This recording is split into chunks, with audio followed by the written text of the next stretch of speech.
And you too, my friend. Great speech. You did a great job pounding on that table. I said, how would you like to deal with him when you left? It's not easy. You did a great job. I would like to call on the next speaker. The Assembly will hear an address by His Excellency Prabowo Subianto, President of the Republic of Indonesia. I request protocol to escort His Excellency and invite him to address the Assembly.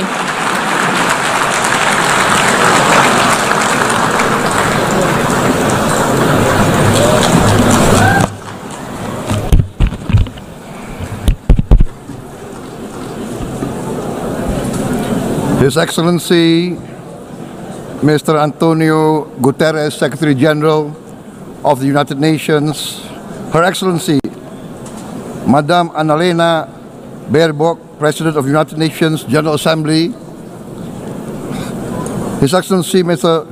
Moses Abelian, Under-Secretary General for General Assembly and Management, Excellencies, Heads of States, Heads of Governments, distinguished delegates, ladies and gentlemen.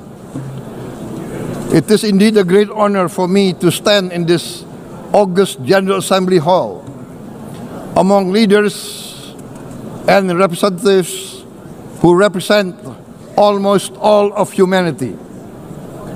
We differ in race, religion, and nationality, yet we gather together today as one human family. We are here first and foremost as fellow human beings, each created equal, endowed with unalienable rights to life, liberty, and the pursuit of happiness.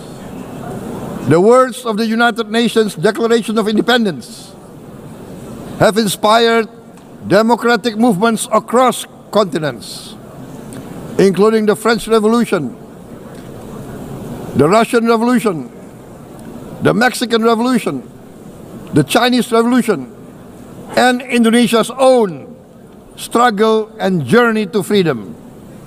It also gave birth to the Universal Declaration of Human Rights, adopted by the United Nations in 1948. All men are created equal was the creed that opened the way to unprecedented global prosperity and dignity.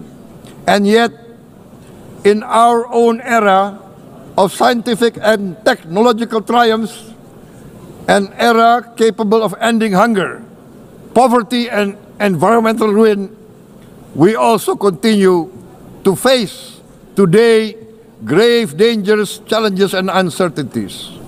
Human folly, fueled by fear, racism, hatred, oppression, and apartheid, threatens our common future. My country knows this pain. For centuries, Indonesians lived under colonial domination, oppression, and slavery. We were treated less than dogs in our own homeland.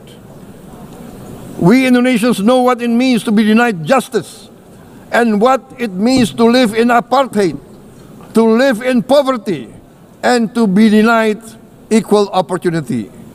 We also knew what solidarity can do. In our struggle for independence, in our fight to overcome hunger, disease, and poverty, the United Nations stood with Indonesia and gave us vital assistance.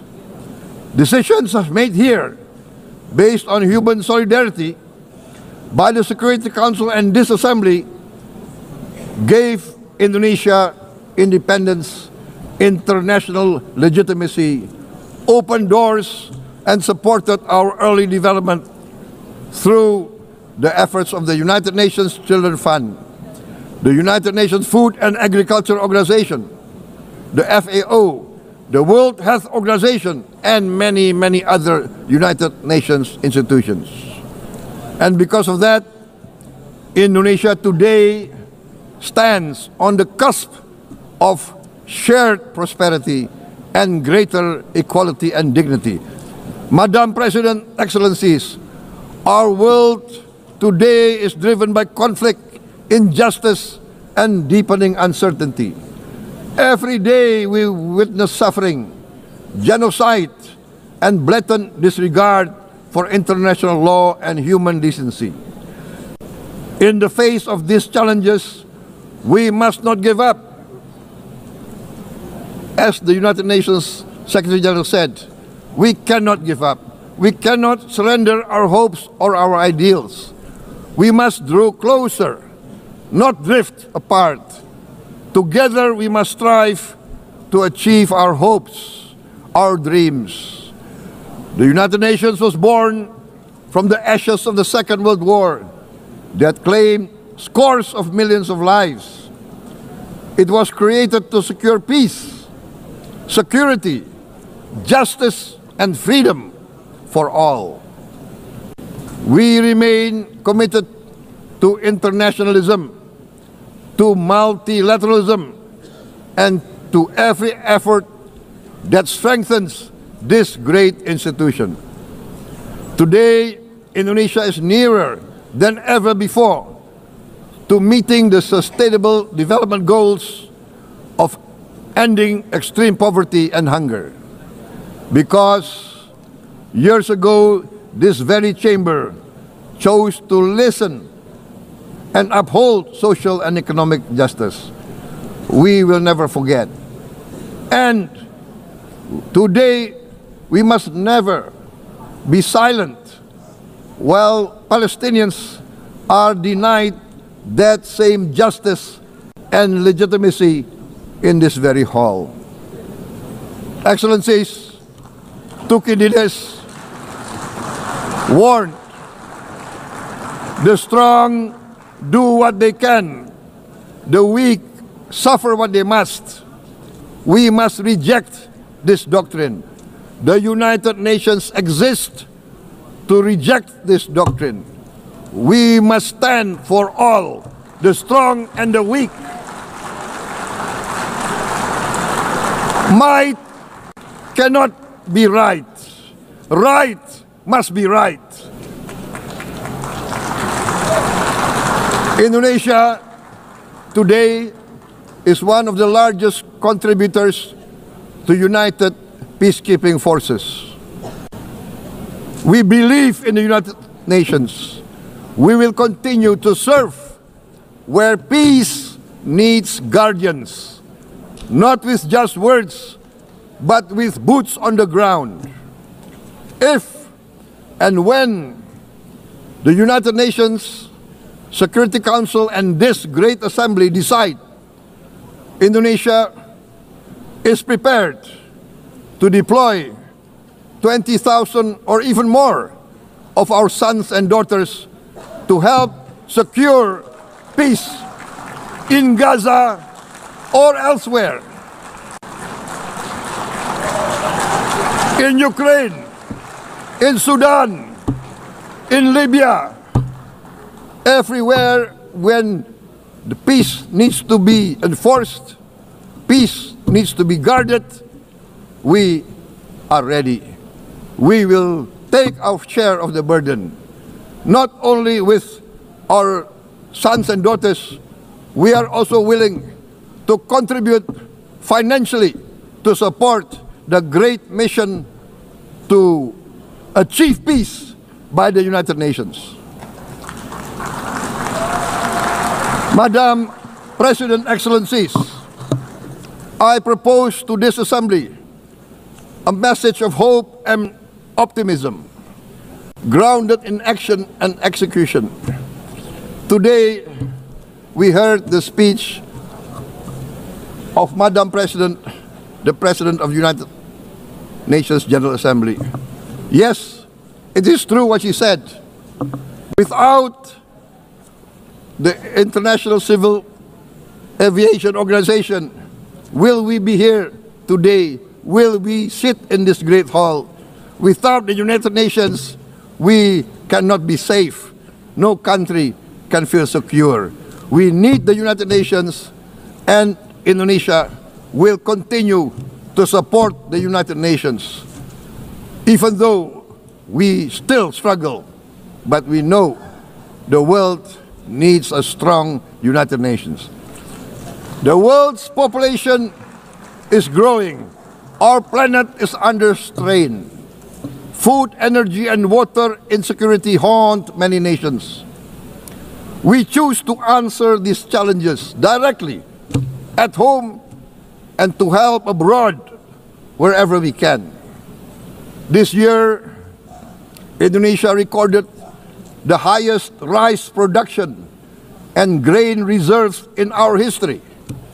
We are now self-sufficient in rice, and we are starting now to export rice to other nations in need, including providing rice for Palestine. We are building resilient food supply chains, strengthening farmer productivity, investing in climate-smart agriculture to ensure food security for our children and for the children of the world. We are confident in a few years' time, Indonesia will be the granary of the world. As the world's largest island state, we testify before you that we are already experiencing the direct consequences of climate change, particularly the threat of rising sea levels. The sea level on the north coast of our capital city is increasing by 5 centimeters every year.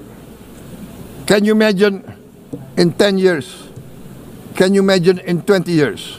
For this, we are forced to build a giant seawall, 480 kilometers in length. It will take us maybe 20 years, but we have no choice. We have to start now. Therefore, we choose to confront climate change, not by slogans, but by immediate steps.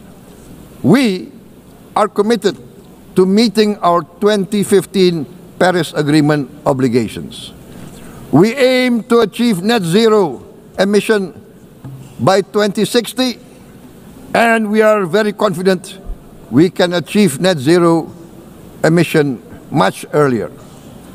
We aim to reforest more than 12 million hectares of degraded forest, to reduce forest degradation, to empower local communities with quality green jobs for the future. Indonesia is shifting decisively from fossil fuel-based development towards renewable-based development. From next year, most of our additional power generation capacity will come from renewables. Our goal is clear: to lift all of our citizens out of poverty and make Indonesia a hub for solutions to food, energy, and water security. Madam President, Excellencies, we live in a time when hatred and violence can seem to be the loudest voices. But beneath this loud noise lies a quieter truth, that every person longs to be safe, to be respected, to be loved, and to leave a better world to their children. Our children are watching. They are learning leadership, not from textbook, but from our choices.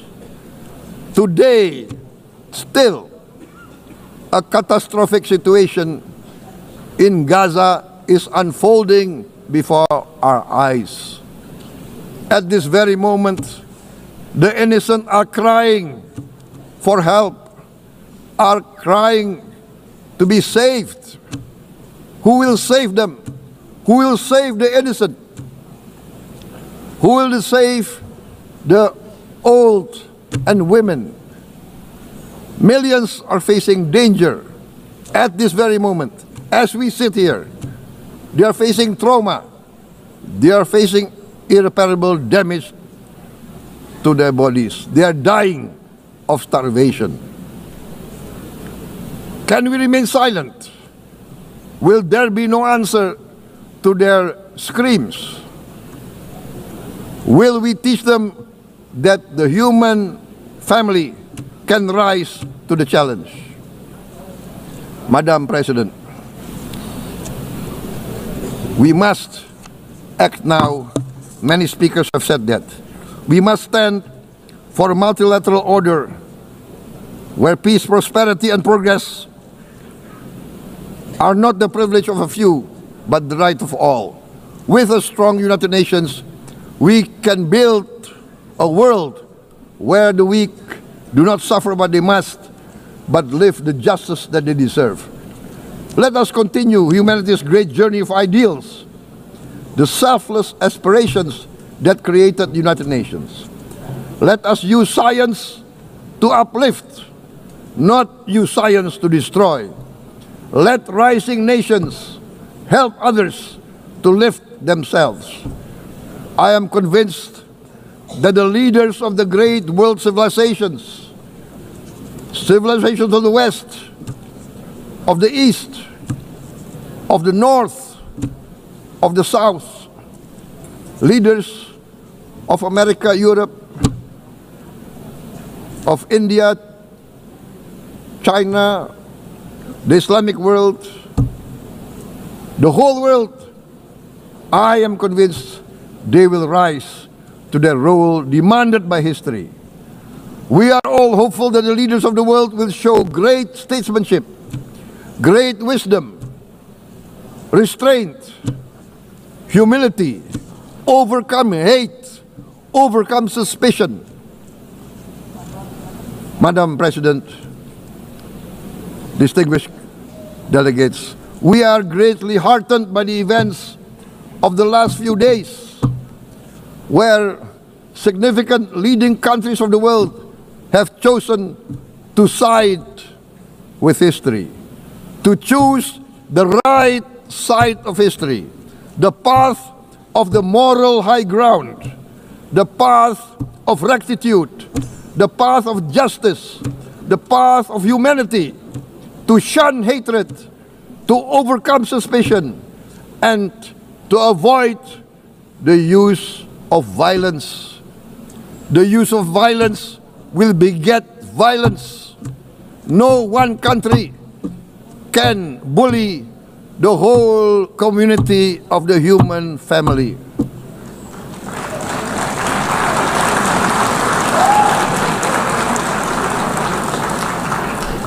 We may be weak individually, but the sense of oppression, the sense of injustice has proven in the history of mankind that this sense of injustice, this sense of oppression will unite into a strong force that will overcome this oppression, that will overcome this injustice. To close, I would like to reiterate again Indonesia's complete support for the two-state solution in Palestine.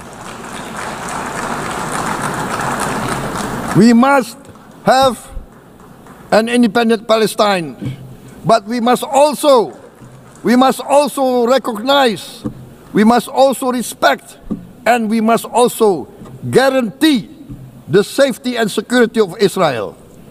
Only then we can have real peace, and no longer hate and no longer suspicion. The only solution is this two-state solution. Two descendants of Abraham must live in reconciliation, peace, and harmony. Arabs, Jews, Muslims, Christians, Hindus, Buddhists, all religions, we must live as one human family. Indonesia is committed to being part of making this vision a reality. Is this a dream? Maybe, but this is the beautiful dream that we must work together towards. Let us work towards this noble goal. Let us continue humanity's journey of hope, a journey started by our forefathers, a journey that we must complete. Thank you. Wassalamualaikum warahmatullahi wabarakatuh.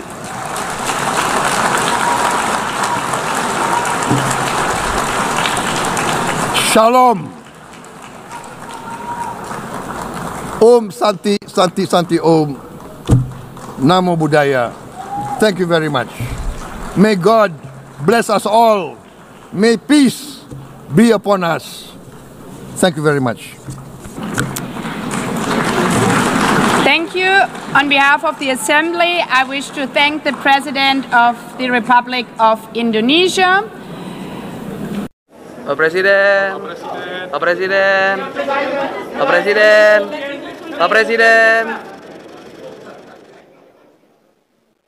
This is going to be a very important meeting. It's going to be a meeting with great leaders from a very important part of our planet, the Middle East, and we want to end the war in Gaza. We're going to end it. We're going to end it. Maybe we can end it right now. But they're respected all over the world. They're respected by me in the Oval Office, I can tell you that. They're respected by the United States. And we're here to see if we can get the hostages back and get the war over and get back to life. Life in the Middle East, which is a beautiful life, but it's much more beautiful without wars, right? So I really greatly respect the fact that you're here. And we're going to get it done. We're going to have a meeting. If we can agree to something, I'm going to see people in Israel, including Bibi, and we're going to get something done because it's gone on too long, and we want it to end. And but we want to get those hostages back too. We've gotten most of them back. Right now they have 20 hostages and 38 dead bodies. And the parents of those young people that were killed and are right now in body bags, they want their son or daughter back just as much as they wanted them as though they were alive. We have to get them back. We have to get the 38 back, and we have to get the 20 back. And I think we'll be able to do it. This is the group that can do it. More than any other group in the world, this is the group that can do it. So it's an honor, King, to be with you. And we appreciate it. To me, the job you've done is incredible. So I appreciate it. Thank you. Well, Mr. President, if you don't mind, on behalf of everyone, first of all, thank you very much for hosting such an important meeting at such an important time. I think I will just make it very brief. The only reason we're here is to stop the war and bring the hostages back. And we count on you and your leadership as well to end this war and to help the people of Gaza. The situation is very, very, very bad there. So we are here to meet to do everything we can to stop this war and to bring the hostages back. So once again, Mr. President, thank you very much for hosting everyone. Well, and also great speech you made today. I watched it. A really great speech. Thank you very much. And you too, my friend. Great speech. You did a great job pounding on that table. I said, how would you like to deal with him when you left? It's not easy. You did a great job. Thank you very much. Thank you, everybody. We're going to work very hard on this. This is my most important meeting. I've had important meetings. I don't want to insult anybody that we've met with. We met with 32 meetings here. But this is the one that's very important to me because we're going to end something that should have probably never started. Thank you very much, everybody. We appreciate it. Thank you. Thank you, Press. Thank you, Press. Thank you, Press. Thank you, Press.